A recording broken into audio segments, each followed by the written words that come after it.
Мать родная, как же так? Послушай, у нас война. Я только что от немцев убегал. Потом взрыв. Бац, ничего не помню. Помер, что ли? Не поверите, у нас тоже война. И я тоже вчера на днюхе у кента. Помню, раз рюмка, два рюмка, три рюмка. Бац, и тоже умер. Вот, как и вы, бегу только не от немцев, а от отходняков. И что-то мне подсказывает, что, глядя на вас и на то, что вы говорите, вам тоже не помешает. Будете? Дурной, что ли?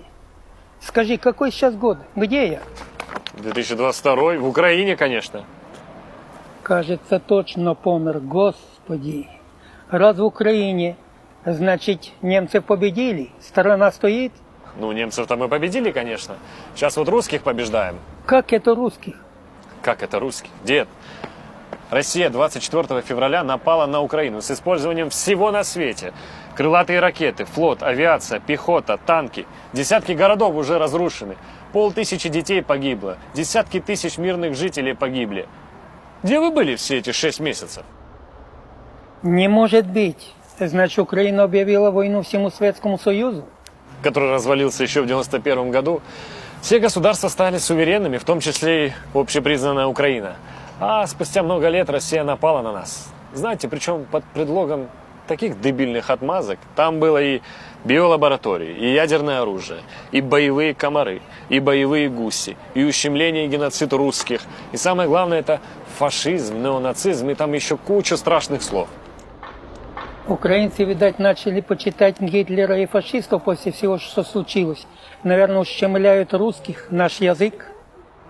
Соловьев и Скобеева, случайно, не ваши родственники? Нет, не знаю таких. Понятно. Но мы же с вами как-то сейчас говорим на русском языке, далеко не в самом центральном или восточном регионе Украины. И так было все это время, всю независимость. Даже мэры украинских городов говорили на том языке, на каком им было всегда удобно, на русском.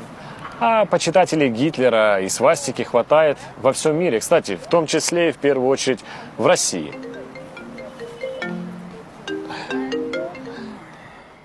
Так, слухаю. На це грошей нема, говорю сразу.